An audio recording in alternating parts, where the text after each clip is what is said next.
Aloha, everyone. Hope you are all doing absolutely amazing. I am here in Colorado. We're in Denver, and we're going to be running our prac training. Man, I haven't taught a prac training for about three and a half months now. Nicole's one of my other amazing teachers at the company, and she's in Portland right now. She's in Portland, and two of us were thinking back. We're like, we haven't taught a prac training for a hot second there, and but we're good. It's going to be so much fun. Here in Denver, we got about 70, 80 people showing up, and a brand new group of individuals about ready to learn tools like neuro-linguistic programming, Huna, Ho'oponopono. They're going to be able to absolutely take what they learn and delve into it, apply it immediately to their career, their relationship, their physical health, whatever it is. It's going to be amazing. I'm really looking forward to it. Plus, and I can't promise when it's going to be out, plus, though, we are recording it. We actually have a 3-camera shoot. Straw Hut, which is a company that helped us with our previous recordings, they're here. They know us, we know them, and it's going to be so much fun. Gonna video this because the last time I recorded a prac training was 2014, and I still wore slacks back then and tucked my Aloha shirts in. So my marketing team was like, I think we want to get this updated. And I said, okay, that's a good idea. So glad you guys are here on the Facebook Live. And every week, like I said, doing my best, 1 p.m. Pacific, to roll these out. And there are some times where the marketing team comes up with, here's what we want you to talk about. And there are some times where I'm like, I think this would be a good idea. And I plan it a couple days in advance. Today, well, I just got done eating lunch with Christina, and I sat there and I went, I want to talk about energy and environment. I'm going to do what I want to do right now. I want to talk about energy and environment because it is so, so very important. Now, there's a guy named Bruce Lipton.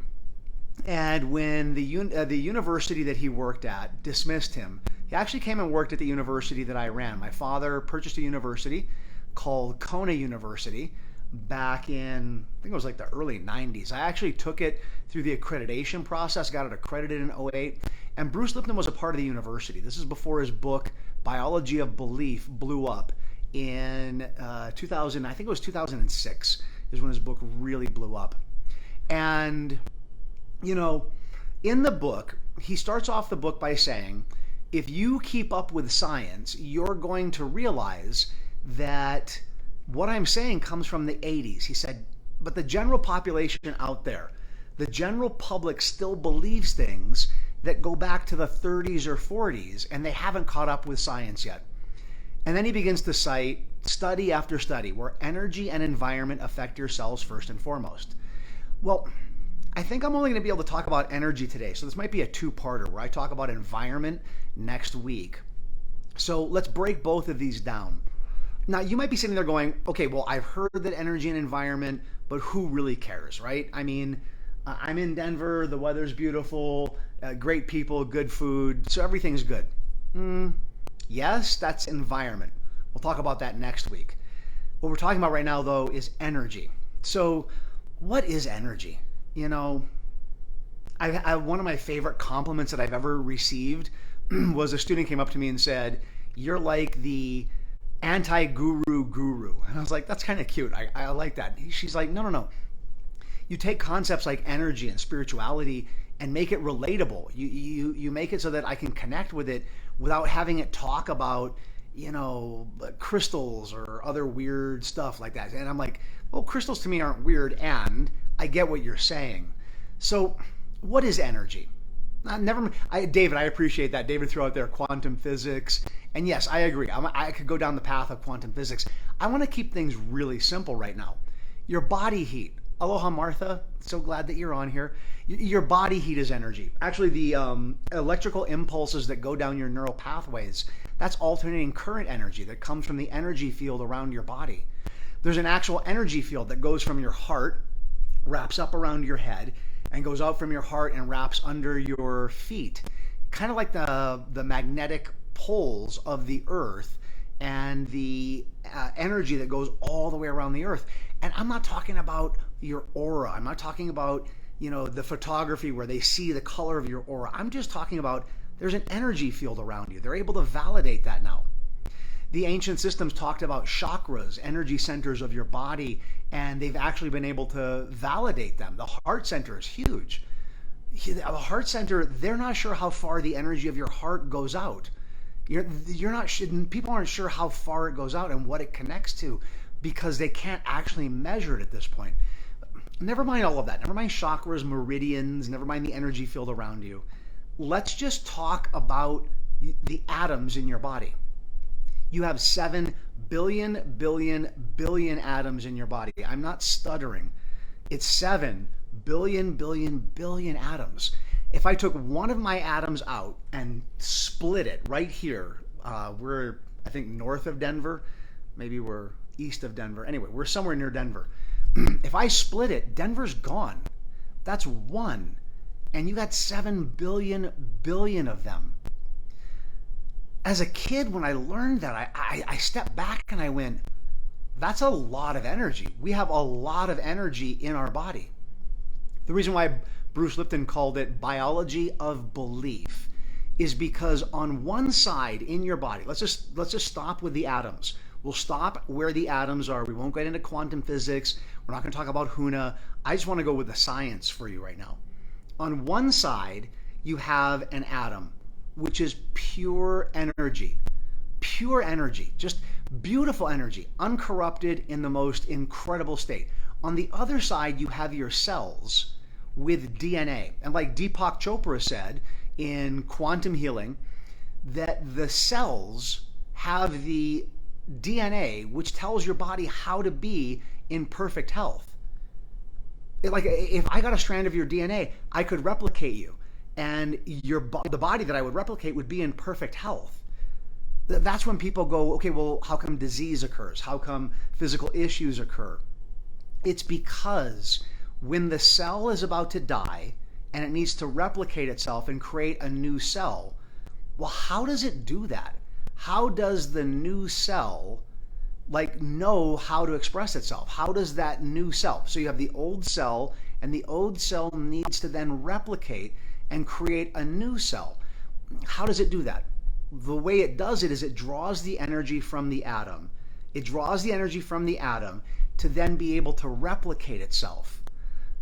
As it goes from drawing it through, like it draws it from the atom. As it pulls it from the atom, it's pulling it through your mind, through your emotions, through all of that, all the way into your physical expression. So that's a fancy way of saying that what you believe and what emotions you have alters the energy and therefore alters how your DNA expresses. Deepak Chopra talks about that in the book Super Genes. In the book The Divided Mind by Dr. John Sarno, he says that 99% of disease is psychosomatic, and he said most people's reaction to that is of outrage, of anger. He said people should be actually celebrating that. And the reason why they should be celebrating that is because psychosomatic doesn't mean it's pretend. If you're listening to this and it's your first time hearing me, it doesn't mean that the disease or the ailment that you have is fake or not real. It means that the root is in the mind. All of these authors, and including what I teach, it comes together to pinpoint a very specific science of the fact that the energy in your body is drawn on to create the cells over and over again. You have a brand new body at the end of every year. You have a brand new liver every 6 to 8 weeks, brand new stomach lining every 5 to 7 days. So people that study what I study, integrative medicine, integrative psychology, if you have a stomach issue that lasts longer than 5 to 7 days, that means that you have something that is wrong in the mind, the mental and emotional. It doesn't mean that your stomach problem is fake. It means that it's real, and the root of it is in the mind. That's why I teach NLP. That's why I teach MER. That's why I teach Huna, because it goes into the mind and it can kill the root. If you kill the root, it kills the disease. That's huge right there. John Sarno said people should celebrate. You guys got to read The Divided Mind. It will blow your mind. Or divide it. I don't know. Either way, it doesn't matter. It's going to do something to your mind. Because when I read it over and over again, the first few chapters, and I was like, I know this stuff, and the way he lays it out with the science is so good. here's the deal with energy, and we'll talk about environment next week. Here's the deal with energy. The energy comes from you, not from the environment. Environment does affect you. The energy comes from you, and you draw that energy in order to create your new cells. Your cells have perfect programming. Perfect programming. Absolutely amazing. Your cells have perfect programming. Hey, Mama Glow, how you doing? Everyone who knows Valen, who's a part of our team, that's her mom, just logged in just to watch this. Very cool. And so your cells have the perfect coding for everything that your body could be. Well, then what corrupts them? Our minds, our baggage, our negative emotions, our limiting beliefs, the things that block us from having perfect health, from having a body that is in the best state that it can possibly be in. So what you want to do is any technique. If you guys are going to be here in Denver, if you've done a prac training, if you've done trainings with me, cool. You already have tools and techniques. If you haven't, you want to be studying a tool or technique that helps you truly let go of the deeper baggage, helps you let go of the negative emotions and limiting beliefs that you have. Because Bruce Lipton labeled it biology of belief, because your biology reflects your beliefs. Your biology reflects your emotions. It reflects everything that you got going on in your mind, in your gut. And if you begin to shift that, it shifts your body. It shifts your body and absolutely alters it. Now, the title of this is Energy and Environment. And I'm going to be wrapping up right now because, well, I like to do these for about 10, 15 minutes max. Next week, we'll talk about environment because, yeah, environment does affect your cells. Energy and environment affect your cells first and foremost. We got energy down. Next week, we'll talk about environment. All right? Thank you guys for joining. If you're going to be here in Denver, look forward to seeing you tomorrow morning. It's going to be absolutely amazing and really psyched about teaching a prac training. Haven't taught one again for like 3 or 4 months, so really cool. Awesome. Take care, all of you. Aloha. Ahui ho.